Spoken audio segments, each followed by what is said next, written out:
Hi ಎಲ್ಲೋ ನಮಸ್ತೆ ಸ್ನೇಹಿತರೆ, ಎಲ್ರಿಗೂ ಕೂಡ ಮತ್ತೊಮ್ಮೆ ನಿಮ್ಮ ಯೂಟ್ಯೂಬ್ ಚಾನಲ್ಗೆ ಪ್ರೀತಿಯ ಸ್ವಾಗತ. ನೀವು ಎಷ್ಟೇ ಅನ್ಯಾಯ ಅಕ್ರಮಗಳು ಅಧರ್ಮವನ್ನು ಮಾಡಿದ್ರು ಕೂಡ ಕಡೆಗೊಂದಿನ ಕಾಲಚಕ್ರದ ಅಡಿಯಲ್ಲಿ ಸಿಲುಕಾಕೊಳ್ಳಬೇಕು. ಇದು ಯಾಕೆ ಹೇಳ್ತಾ ಇದ್ದೀನಿ ಸ್ಟೇಟ್ಮೆಂಟ್ ಅಂತ ನಿಮಗೆ ಗೊತ್ತು. ಧರ್ಮಸ್ಥಳದ ಒಂದು ಪ್ರಕರಣ ಏನಿದೆ, ಸರಣಿ ಹತ್ಯೆಗಳ ಒಂದು ಪ್ರಕರಣದ ಹಿಂದೆ ಒಂದಿಷ್ಟು ದಿನಗಳಿಂದ ಯುವ ವಕೀಲ ಓಜಸ್ವಿ ಗೌಡ ಮತ್ತು ಸಚಿನ್ ದೇಶಪಾಂಡೆ ಅಂತೇಳಿ ಇಬ್ರು ಪ್ರತಿನಿತ್ಯ ಕೂಡ ಕೆಲವೊಂದಿಷ್ಟು ಟ್ವಿಟರ್ ನಲ್ಲಿ ಪೋಸ್ಟ್ ಗಳನ್ನ ಹಾಕ್ತಾ ಇದ್ರು. ಅದು ಕೂಡ ಈ ಒಂದು ಪ್ರಕರಣಕ್ಕೆ ಸಂಬಂಧಪಟ್ಟ ಹಾಗೆ ಒಂದು ಪತ್ರ ವೈರಲ್ ಆಗಿತ್ತು. ಆ ಪತ್ರವನ್ನ ಸ್ವತಃ ಧರ್ಮಸ್ಥಳದಲ್ಲಿ ಪೌರ ಕಾರ್ಮಿಕನಾಗಿ ಕೆಲಸ ಮಾಡಿದ್ದಂತ 1995ರಿಂದ 2014ರವರೆಗೂ ಕೆಲಸ ಮಾಡಿದ್ದಂತ ಒಬ್ಬ ಪೌರ ಕಾರ್ಮಿಕ ಆ ಒಂದು ವಕೀಲರಿಗೆ ಅಥವಾ ಆ ವಕೀಲರ ಮೂಲಕ ಏನು SP ಅವರಿಗೆ ಬರೆದಿದ್ದಂತ ಒಂದು ಪತ್ರ ಅದು. ಈ ರೀತಿಯಾಗಿ ನಾನು ಒಂದಿಷ್ಟು ಪ್ರಕರಣಗಳಲ್ಲಿ ಪ್ರಮುಖವಾಗಿ ನಾನು ಕೆಲಸ ಮಾಡಿದ್ದೀನಿ, ಈ ರೀತಿ ಸಮಥಿಂಗ್ ಎಲ್ಲ ವಿಷಯಗಳನ್ನು ಮೆನ್ಷನ್ ಮಾಡಿದ್ದ. ಆ ಪ್ರಕರಣದ ಒಂದು ಪತ್ರ ತುಂಬಾ ಅಂದ್ರೆ ತುಂಬಾ ವೈರಲ್ ಆಗಿತ್ತು. ಅದಾದ್ಮೇಲೆ ಆತ ಎಲ್ಲಿದ್ದಾನೆ, ಏನು, ಎಂತ ವಿಚಾರಗಳು, ಆಮೇಲೆ FIR ಕೂಡ ಆಗಿತ್ತು ಧರ್ಮಸ್ಥಳದ ಬೆಳ್ತಂಗಡಿಯಲ್ಲಿ. ಸೊ ಅದೆಲ್ಲ ಆದ್ಮೇಲೆ ಇವತ್ತು ಎಲ್ಲ ಒಂದು ಉತ್ತರಗಳು ತೆರೆ ಬೀಳುವಂತೆ ಆತ ಯಾರು ದೂರು ಕೊಟ್ಟಿದ್ದ, ಪತ್ರವನ್ನು ಬರೆದಿದ್ದ, ಆತ ಸ್ವತಃ ಬೆಳ್ತಂಗಡಿ ನ್ಯಾಯಾಲಯಕ್ಕೆ ಇವತ್ತು ಹಾಜರಾಗಿದ್ದಾನೆ. ಏನು ವಿಷಯಕ್ಕೆ ಸಂಬಂಧಪಟ್ಟ ಹಾಗೆ ಅಂದ್ರೆ, ಈ ಒಂದು ಪ್ರಕರಣದಲ್ಲಿ ಆತ ಏನೇನು ತಪ್ಪನ್ನು ಒಪ್ಪಿಕೊಂಡು ಪತ್ರ ಬರೆದಿದ್ದ ಅದೆಲ್ಲದರ ಒಂದು ಸಾಕ್ಷಿಯನ್ನ ನ್ಯಾಯಾಧೀಶರ ಮುಂದೆ ಹಂತ ಹಂತವಾಗಿ ಹೇಳ್ತಾನೆ. ಆ ಸಾಕ್ಷಿಯನ್ನ ನ್ಯಾಯಾಧೀಶರು ರಿಪೋರ್ಟ್ ಮಾಡಿ ಇಟ್ಕೊಳ್ತಾರೆ. ಅಂಡ್ ಆತನಿಗೆ ಭದ್ರತೆ ಕೊಡೋದು ಕೂಡ ಪೊಲೀಸರಿಗೆ ಅಷ್ಟೇ ತುಂಬಾ ಇಂಪಾರ್ಟೆಂಟ್ ಆಗಿರುತ್ತೆ. ಹಾಗಾಗಿ ಆತನ ಮುಖಕ್ಕೆ ಕಪ್ಪು ಒಂದು ವಸ್ತ್ರವನ್ನು ಹಾಕಿ ಕರ್ಕೊಂಡ್ ಬರ್ತಾರೆ. ಪ್ರತಿಯೊಂದು ವಿಷಯದಲ್ಲೂ ಕೂಡ ಹಿಂಗೆ, ಅಂದ್ರೆ ಪ್ರಮುಖವಾದಂತವ್ರು ಯಾರು ವ್ಯಕ್ತಿಗಳಿದ್ರೆ ಅವ್ರ ಫೇಸ್ ಅನ್ನ ರಿವೀಲ್ ಮಾಡಲ್ಲ. ಸೊ ಇಲ್ಲೂ ಕೂಡ ಇದು ತುಂಬಾ ಇಂಟ್ರೆಸ್ಟಿಂಗ್ ಅಂಡ್ ತುಂಬಾ ಸೂಕ್ಷ್ಮ ಪ್ರಕರಣ ಆಗಿರೋದ್ರಿಂದ ಆತನನ್ನ ನ್ಯಾಯಾಲಯದ ಮುಂದೆ ಹಾಜರುಪಡಿಸಿದ್ದಾರೆ.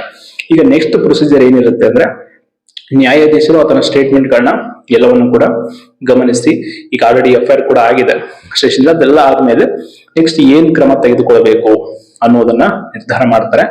ಸೊ ಎಲ್ಲದಕ್ಕಿಂತ ಹೆಚ್ಚಾಗಿ ಈ ಯುವ ಇಬ್ರು ವಕೀಲರು ಓಜಸ್ವಿ ಗೌಡ ಅಂಡ್ ಸಚಿನ್ ದೇಶಪಾಂಡೆ ಅವರಿಗೆ ನಮ್ಮೆಲ್ಲ ಹೋಲ್ ಕರ್ನಾಟಕದ ಎಲ್ಲ ಜನರ ಪರವಾಗಿ ತುಂಬ ಹೃದಯದ ಒಂದು ಅಭಿನಂದನೆಗಳು ಮತ್ತೆ ಅವರಿಗೆ ಬಿಗ್ ಥ್ಯಾಂಕ್ಸ್ ಹೇಳ್ಬೇಕು ನಾವು. ಯಾಕಂದ್ರೆ ಇಂಥ ಒಂದು ಪ್ರಕರಣದಲ್ಲಿ ಇಷ್ಟೊಂದು ಧೈರ್ಯ ಮಾಡಿ ಮುಂದೆ ಬಂದು ಈ ವಿಷಯಕ್ಕೆ ನ್ಯಾಯ ಕೊಡಿಸೋದಕ್ಕೆ ಹೋರಾಟ ಮಾಡ್ತಾ ಇದ್ದಾರೆ ಅಂದ್ರೆ ಖಂಡಿತವಾಗಿ ಅವರ ಒಂದು ಧೈರ್ಯವನ್ನ ನಾವು ಮೆಚ್ಚಲೇಬೇಕು. ಅದು ತುಂಬಾ ಯುವಕರು, ಯಂಗ್ ಏಜ್ ಅವರು. ಸೊ ಇಂಥವರು ಈ ರೀತಿಯಾಗಿ ಆ ಪ್ರಕರಣವನ್ನು ಮುನ್ನಡೆಸ್ತಾ ಇರೋದು ಕೂಡ ತುಂಬಾ ಒಂದು ಮೆಚ್ಚುಗೆಗೆ ಪಾತ್ರ ಆಗಿದೆ ಎಲ್ಲ ಕಡೆ.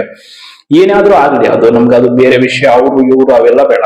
ಒಟ್ಟಿನಲ್ಲಿ ಆಕೆ ಮತ್ತು ಆಕೆಯ ಜೊತೆ ಯಾರೆಲ್ಲ ಪಾಪ ಅಲ್ಲಿ ದುರಂತ ಅಂತ್ಯ ಕಂಡಿದ್ದಾರೆ, ಆ ಹೆಣ್ಣು ಮಕ್ಕಳು, ಅವರ ಕುಟುಂಬಕ್ಕೆ ಅಂತಿಮವಾದಂತ ಉತ್ತರ ಸಿಗಬೇಕು ಏನಾಯ್ತು ಅಂತ.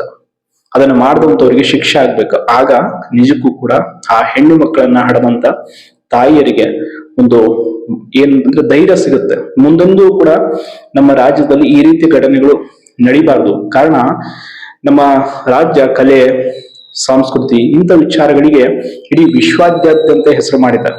ನಾಟ್ ಓನ್ಲಿ ಇನ್ ಇಂಡಿಯಾ, ಇಡೀ ವಿಶ್ವದಲ್ಲಿ ಪಾರಂಪರಿಕ ತಾಣಗಳಿವೆ ನಮ್ಮ ರಾಜ್ಯದಲ್ಲಿ. ಹೆಣ್ಣು ಅಂತಂದ್ರೆ ದೈವಿ ಗುಣ, ಅಂದ್ರೆ ಪೂಜ್ಯ ಭಾವನೆಯಿಂದ ಕಾಣುವಂತ ರಾಜ್ಯ ನಮ್ದು. ನಮ್ಮ ರಾಜ್ಯದ ಏನು ಅಂತಂದ್ರೆ ಲಾಂಛನ ಏನಿದೆ, ಲಾಂಛನ ಮತ್ತು ನಮ್ಮ ರಾಜ್ಯದ ಬಾವುಟದಲ್ಲಿ ಹೆಣ್ಮಕ್ಳು ಧರಿಸುವಂತ ಅರಿಶಿಣ ಕುಂಕುಮದ ಸಂಕೇತವನ್ನು ಇಟ್ಕೊಂಡಿದ್ವಿ. ಕನ್ನಡ ತಾಯಿ ಅಂತ ಕರಿತೀವಿ ನಮ್ಮ ರಾಜ್ಯವನ್ನ.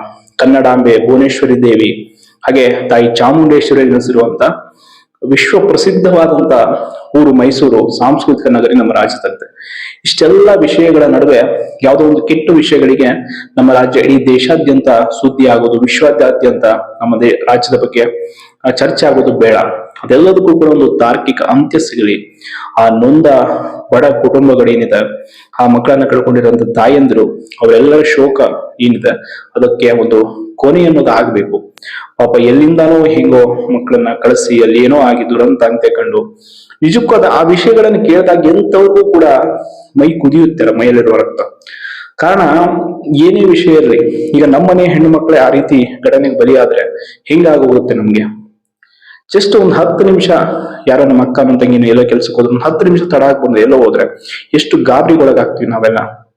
ಸ್ವತಃ ನಮ್ಮ ತಾಯಿನೇ ಸ್ವಲ್ಪ ಹೊತ್ತು ಕಾಣಲಿಲ್ಲ ಮನೆಯಲ್ಲಿ ಎಷ್ಟು ಗಾಬರಿ ಆಗುತ್ತೆ. ಅಂಥದ್ರಲ್ಲಿ ಪಾಪ ಆ ತಾಯಂದಿರು ಆ ಮಕ್ಕಳನ್ನ ಕಳ್ಕೊಂಡು ನಿಜಕ್ಕೂ ಅವರು ಪಟ್ಟಿರುವಂತ ನೋವನ್ನೋದು ನಾವು ಎಕ್ಸ್ಪ್ಲೇನ್ ಮಾಡಕ್ ಆಗಲ್ಲ ಪದಗಳಲ್ಲಿ.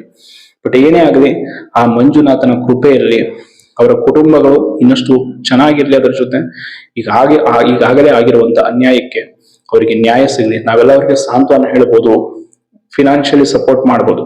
ಆದ್ರೆ ಅವರ ನೋವು, ಮನದ ಒಳಗಡೆ ಇರ್ತಕ್ಕಂಥ ಮನದಾಳದ ನೋವನ್ನ ನಾವು ಕೊನೆ ಮಾಡೋದಕ್ಕಾಗಲ್ಲ ಯಾರಿಗೇ ಆಗ್ಲಿ. ಅದು ಅವರ ಜೀವಂತಿಕೆ ಇರೋವರೆಗೂ ಕೂಡ ಅವರನ್ನು ಕಾಡ್ತಾ ಇರುತ್ತೆ ಒಂದು ಘಟನೆಗಳು.